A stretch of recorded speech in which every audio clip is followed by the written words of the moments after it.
Hello Pisces and welcome to my channel. This is Tara. आज हम reading कर रहे हैं ज़ोडिएक्स के लिए और ये पर्टिकुलर रीडिंग है पाइसीज के लिए। ये सन, मून और राइजिंग तीनों साइंस के लिए एप्लीकेबल है और मेरी आपको भी यही गाइडेंस है कि आप एक डीप अंडरस्टैंडिंग समझने के लिए आप अपने सन, मून और राइजिंग तीनों साइंस की रीडिंग ज़रूर देखें।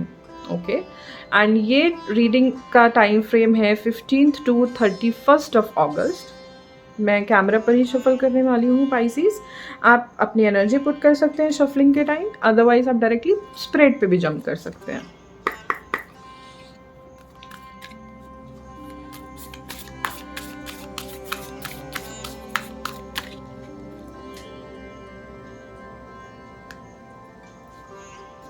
आपका थीम कार्ड आया है Pisces, magic guardian, unlock the magic with in.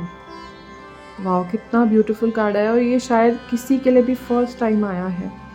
I think मुझे ऐसा लग रहा है कुछ लोग को क्लेंजिंग, अगर आप क्रिस्टल्स वगैरह यूज़ करते हैं, आपका कोई ऑल्टर है, मंदिर है, ठीक है, आप किसी तरीके का ब्रेसलेट पहनते हैं या कुछ भी इस तरीके का, तो आपको कहा जा रहा है कि पहली बात तो आप क्लेंजिंग करो, चाहे अगरबत्ती से, सेज से, किसी भी तरीके से क्लेंजिंग की एनर्जी आ रही है। ओके अगर आप टैटू है ना आपकी बॉडी पे कहीं, तो ये आपके लिए मैसेज है कि हाँ, इस पाइल में ज़रूर आपके लिए कुछ ना कुछ गाइडेंस है। ओके पाइसेस, आपके लिए ना एंजल्स ऑफ मैजिक आए हैं। ओके तो मैजिक का मतलब क्या है कि जो भी आपके लिए आप चाहते हो मैनिफेस्ट करना, वो पावर्स आपके अंदर हैं। तो यहाँ पे मैजिक गार्जियन से मुझे जो टैरो के मजिशियन है उसकी उनकी थोड़ी मुझे वाइब मैच हो रही है उस कार्ड की। तो यहाँ पे बोला जा रहा है कि आपके इंटेंशंस या आपके एक्शंस बहुत स्ट्रॉन्ग है और आपके पास वो हर चीज़ मैनिफेस्ट और क्रिएट करने की पावर और विल है। आप अपनी अपने अपने को कम मत समझो, आपके अंदर बहुत बहुत पोटेंशियल है इस एरिया में। आपको कहा जा रहा है you are the magic, you are the answer, you have it all within you. आपके पास अंदर है और जो भी रिसोर्सेज चाहिए आपको, आपके जो भी यहाँ पे परेशानी है, जो भी क्वेश्चन है, जो भी चीज़ आपको परेशान कर रही है, सिचुएशन, पर्सन, कुछ भी हो सकता है, तो वहाँ पे आपको ना फोकस करने की ज़रूरत है सॉल्यूशन पे। आपको खुद ब खुद रीजंस मिलेंगे, आपको खुद ब खुद सॉल्यूशंस मिलेंगे, ठीक है। तो मजिशियन जैसी यहाँ पे एनर्जी है, आपके पास रिसोर्सेज वगैरह सब कुछ है। आप बाहर मत ढूंढो किसी से पूछ लूँ कोई मुझे बता दे, नहीं, आपके पास खुद खुद इतनी एनर्जी है, आपके पास खुद इतनी विजडम है, खुद इतना मैजिक है कि आप वो मैनिफेस्ट कर सकते हो जो आप चाहते हो। तो ये वाला टाइम बहुत सारे पाइसीज के लिए मैनिफेस्टेशन के लिए बहुत अच्छा है, बहुत अच्छा है। अगर आप कोई प्रोजेक्ट, कोई जॉब, कोई एग्ज़ाम, कोई particular material thing, let's say गाड़ी, घर, कुछ भी आप करना चाहते थे, तो ये 15-16 दिन का ना यूज़ करो अपनी मैनिफेस्टेशन को उसमें एक पॉजिटिव एनर्जी डालने के लिए। ये 15-20 दिन यूज़ करो आप पाइसीज। अभी देखते हैं टैरो से क्या मैसेजेस हैं। Messages for Pisces. तो पाइसीज टैरो से आपके लिए गाइडेंस आ रही है the hangman, 10 of wands and justice. देखो, दो कार्ड तो मेजर आए हैं और यहाँ पे मैजिक गार्जियन की एनर्जी भी मैजिशियन जैसी है, तो बहुत मेजर पॉजिटिव डायरेक्शन में कुछ शिफ्ट आ रहा है। मैं एक बार क्लैरिफायर्स पुट करूँ, उसके बाद मैं एक्सप्लेन करती हूँ।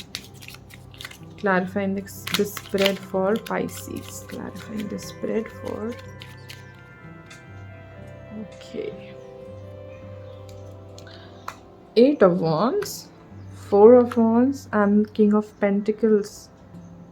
All right. तो Pisces first of all hanged man और 10 ऑफ वॉन्ड्स का कार्ड का आने का मतलब ये है कि अगर कोई सिचुएशन, कोई परेशानी, कोई नेगेटिव लूप अगर बहुत टाइम से स्टक था ना, तो आपको बताया जा रहा है कि it is almost ending. It is almost ending, alright, क्योंकि 10 की जो एनर्जी होती है वो कंप्लीशन की एनर्जी होती है, ऑलराइट। एंड लेकिन यहाँ पे ना जस्टिस कार्ड यहाँ पे आया है, तो हमें ये बोला जा रहा है फर्स्ट ऑफ ऑल, आप जो पुट करोगे ना इस टाइम, इस नेगेटिविटी की साइकिल चली, लेकिन आप उस नेगेटिविटी में स्वे हो गए, आपने खुद कुछ नेगेटिविटी की साइकिल किसी और के लिए अपने लिए स्टार्ट कर ली, तो आपने इस जो भी ये साइकिल एंड हो रही है ना, इसका अभी जस्टिस हो जाएगा। जस्टिस इन द सेंस के कितने आपने गुड कर्मास किए, कितने बैड किए, क्योंकि यहाँ पे आप देख रहे हो जस्टिस की एनर्जी, तराजू की एनर्जी है यहाँ पे। तो आपको कहा जा रहा है कि अगर अभी तक आपको नॉलेज नहीं थी, आपने जाने अनजाने में कुछ नेगेटिविटी आपसे भी हो गई है, कोई बात नहीं, उसको जाने दो। अब आपको नॉलेज है तो आप कोई कुछ भी, चाहे बोल के चाहे कर्म से, कोई भी नेगेटिव काम, कोई भी नेगेटिव लूप में फंसने की या कोई भी नेगेटिविटी क्रिएट नहीं करो, ठीक है पाइसिस, पहली बात। अब हैंगमैन की एनर्जी के साथ आया है 8 ऑफ वॉन्ड्स, तो 8 ऑफ वॉन्ड्स की एनर्जी आती है फास्ट, और हैंगमैन की एनर्जी क्या है, स्टक, तो उसमें मूवमेंट है। ये तो हमने यहाँ से हमें भी पता चल गया कि 10 ऑफ वॉन्ड्स से भी हमें पता चल गया, तो वो एक स्टक एनर्जी में कहीं ना कहीं मूवमेंट है। कोई इन्फॉर्मेशन आपको ज़रूर ऐसे मिल सकती है कि आप तुरंत ये जो नेगेटिविटी की साइकिल है या स्टक एनर्जी की साइकिल है ना, इससे तुरंत बाहर आ जाओ आप। अब 10 ऑफ वॉन्ड के साथ 4 ऑफ वॉन्ड्स भी है, तो 4 ऑफ वॉन्ड्स अगेन एक बहुत पॉजिटिव कार्ड है। 4 ऑफ वॉन्ड हमें बताता है कि एक छोटा माइलस्टोन है, कोई सेलिब्रेशन का टाइम आ रहा है, कुछ लोग के लिए शादी का टाइम हो सकता है, कुछ लोग के लिए घर खरीदना या घर सजाना या कोई भी शुरुआत घर से रिलेटेड, ओके। तो ये एक बहुत ही पॉजिटिव साइन है, बहुत पॉजिटिव इंडिकेशन है। अगेन जस्टिस और किंग ऑफ पेंटिकल्स आया है, तो मुझे ऐसा लग रहा है कि जहाँ तक मुझे समझ में आ रहा है स्प्रेड से, कि आपने करे बहुत अच्छे कर्म हैं, तभी आपको किंग ऑफ पेंटिकल्स की तरह रिवॉर्ड मिलेगा, ठीक है। आप किंग ऑफ पेंटिकल में एक स्टेबिलिटी की पोजीशन में आओगे। अगर लेट्स से ये सिचुएशन फाइनेंशियल थी, जो भी ये स्टक सिचुएशन थी, यहाँ पे आपको लग रहा था बहुत समय से फाइनेंसिस का कुछ गड़बड़ चल रहा था, तो वो वैसे भी साइकिल टूवर्ड्स एंड है, और उसमें एक पॉजिटिव माइलस्टोन है जो आपको किंग ऑफ पेंटिकल्स की एनर्जी में ज़रूर लेके जाएगा। आपको कुछ ना कुछ रिवॉर्ड ज़रूर मिलेगा अगर आपने सिर्फ गुड कर्मा ही पुट किए हैं। देखो ऐसा नहीं होता, हर कोई हमेशा गुड ही कर्मा करता है, जाने अनजाने में हो भी जाते हैं, लेकिन कॉन्शियसली नहीं करने होते कभी भी हमें, राइट। तो आपने जो भी गुड कर्मा पुट किए हैं उसको, उसका रिवॉर्ड ज़रूर मिलेगा आपको। किंग ऑफ पेंटिकल की यहाँ पे एनर्जी आई है, कुछ ना कुछ रिवॉर्ड ज़रूर है, पे ऑफ है उस चीज़ का, आपको फ़ायदा होगा उस चीज़ का, ओके।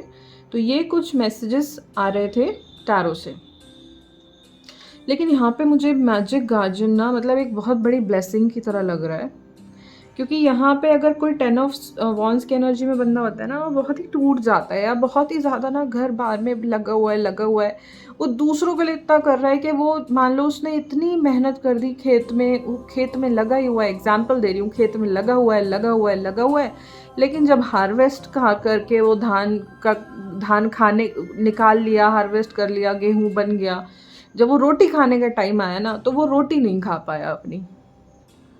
तो अपने फ्रूट्स को, कोई अपने लेबर के फ्रूट्स को एंजॉय नहीं कर पा रहा, लेकिन क्योंकि यहाँ पे 4 ऑफ वॉन्ड्स की एनर्जी आई है किंग ऑफ पेंटिकल के साथ, तो मुझे ऐसा लग रहा है कि आपको एक पॉज मिलेगा जहाँ पे आप अपने लेबर के जो फ्रूट्स हैं उनको ज़रूर एंजॉय कर पाओगे, क्योंकि जस्टिस कार्ड का मतलब ये है कि तुमने जितना अच्छा किया है तुम्हें ज़रूर वापस मिलेगा। लेकिन इसके साथ वार्निंग बस ये है कि अपना जो भी नेगेटिव करा ना, कभी एक तो जान के कभी मत करो, और वॉच आउट करो कि कभी आगे, अब हो गया सो हो गया, उसका तो कुछ नहीं कर सकते, लेकिन आगे तो नहीं करो एटलीस्ट, ओके। तो ये कुछ मैसेजेस थे आपके लिए पाइसिस टैरो से और राकल से। अभी देखते हैं कि आपके लिए एफर्मेशंस कौन सी आ रही हैं। Affirmation for Pisces, affirmation for Pisces, Pisces Pisces Pisces, ठीक है। तो आपके लिए पहली अफर्मेशन है, the only approval I need is my own self worth. अपने मैजिक को पहचानो, मुझे दूसरे को नहीं पूछना, मुझे पता है, मेरे अंदर नॉलेज है, I am full of knowledge, I am full of magic, okay. ये अलाइनमेंट में है। I am a priority in my life, my health and healing matters. तो ये 2 एफर्मेशंस आपके लिए पाइसिस आ रही हैं। आप इनका स्क्रीनशॉट ले सकते हैं, आप इनको कमेंट बॉक्स में टाइप कर सकते हैं, अगर आप भूल जाओ तो वापस आके यहाँ पे देख भी सकते हो। एंड एफर्मेशंस एटलीस्ट 21 डेज हमको रिपीट करनी होती है, जिससे कि वो हमारे सबकॉन्शियस में बैठ जाए। और best time to repeat affirmations is right going before the bed, या फिर उठते ही right after you wake up. ठीक है, तो ये प्रोमिनेंट टाइम होते हैं, बेस्ट टाइम होता है एफर्मेशन रिपीट करने के लिए, और 21 दिन तक आपको करना ही चाहिए। और कितनी बार रिपीट करना चाहिए आपको? जब तक लगे कि कर सकते हो, 15, 20, 21, जब आपको जैसा अच्छा लगे। ओके, तो ये कुछ मैसेजेस थे आपके लिए। पाइसिस, अगर आपको इस रीडिंग से कुछ भी हेल्प मिली है या गाइडेंस मिली है तो इस रीडिंग को ज़रूर लाइक करें, और फ्यूचर में ऐसा कंटेंट देखना चाहते हैं, देखना पसंद करेंगे तो मेरे चैनल को भी सब्सक्राइब करें और अपने फ्रेंड्स एंड फैमिली के साथ भी शेयर करें। मैं सभी साइंस की रीडिंग्स अपलोड कर रही हूँ, तो वो अपने हिसाब से अपनी रीडिंग देख सकते हैं, क्या पता उनको भी कुछ हेल्प मिले। एंड मुझे कमेंट में ज़रूर बताएं आपके साथ ये रीडिंग कितनी रेजोनेट हुई है।